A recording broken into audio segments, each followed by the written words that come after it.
Islam promotes dangerous, we might even say deadly, hygiene practices. And I'm willing to lay this down as a rule.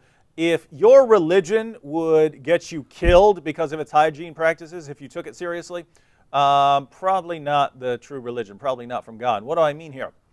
Well, there are lots of directions we could go. For instance, I could point out that according to Surah 4, verse 3, Muslims can marry up to 4 women. And that according to Surah 4, verse 24, and other passages in the Quran, Muslims can have many sex slaves, captives that they capture in battle. So you go into battle, you capture a woman, you take her home and you have sex with her, she's your captive, and then you go have sex with your 4 wives, right? You don't know what kind of diseases that woman has, right? You just captured her in battle. You don't know if she's got syphilis or AIDS or what. You don't know what she's got. And you're going from her back to your 4 wives who are producing your children. You are spreading disease like wildfire. But we won't go in that direction. Let's just go with what we would normally think of when we talk about hygiene. Sunan Abu Dawud, number 67.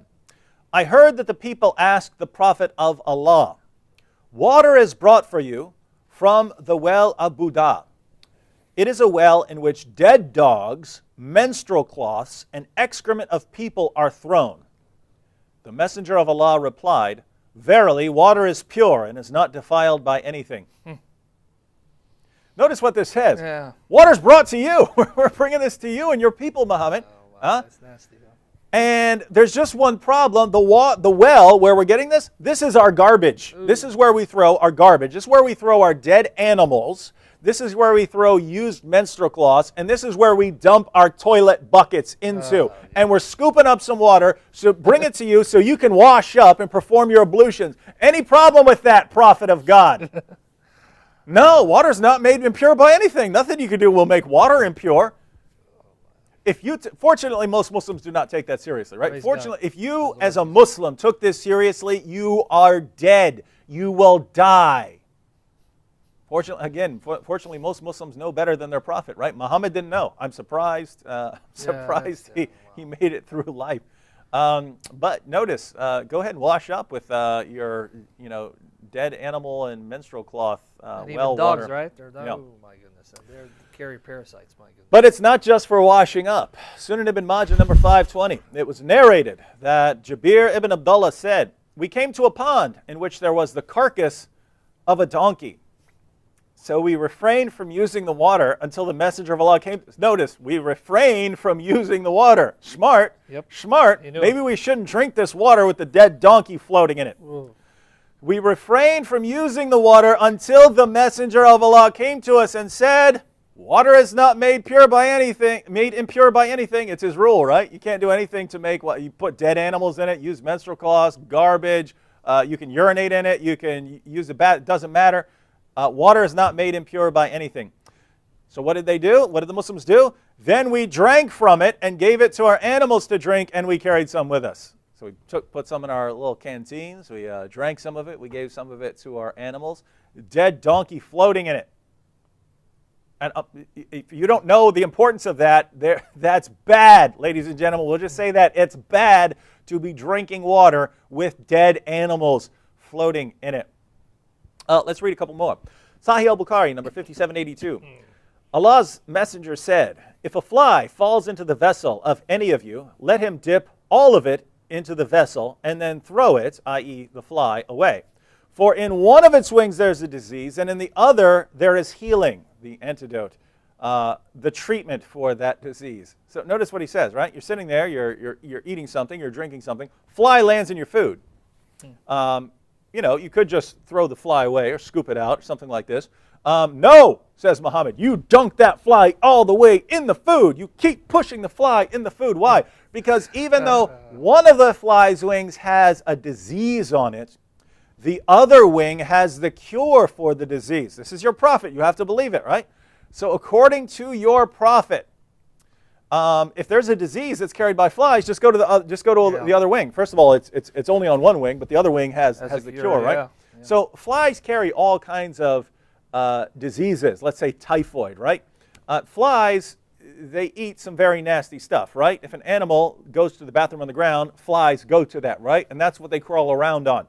And then that fly, that same fly, goes away from the excrement of that possibly sick animal and goes into your food. And what do? Get rid of it? Throw it out? No! Dunk that fly in the food. Then you get rid of the fly. Then you eat your food because you've got the cure now, right? Now you've got the cure. Boy, you made me lose my appetite, man. I don't think I'm going to eat for a week. I mean, probably I need to. One more. Musnad Ahmed, number 16245. Muawiyah said, I saw the Prophet sucking on the tongue or the lips of Al-Hassan, son of Ali. May the prayers of Allah be upon him. For no tongue or lips that the Prophet sucked on will be tormented by hellfire. So, Muhammad, I'm not, just to clarify, I'm not insinuating that there's anything homosexual involved here. It's just some weird practice that Muhammad had where he would suck on the tongue of other boys and men, right? And in this case, it would be his grandson here, son of Ali. So, hey, grandson, come here. I want to suck on your tongue. You suck on my tongue. Now, I'm only talking about the hygiene practice here because think about this, right?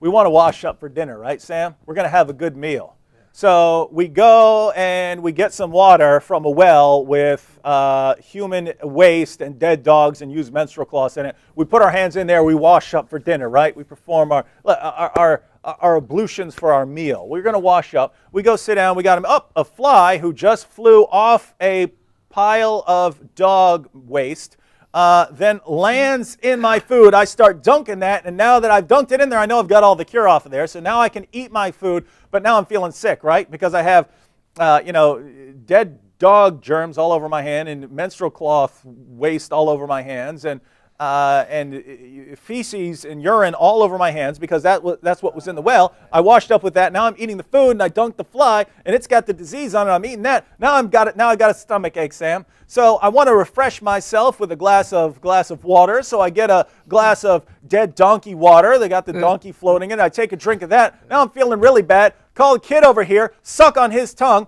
pass all the germs to him, and now what's the solution? We're all feeling real bad. What's the solution, Sam? Camel urine.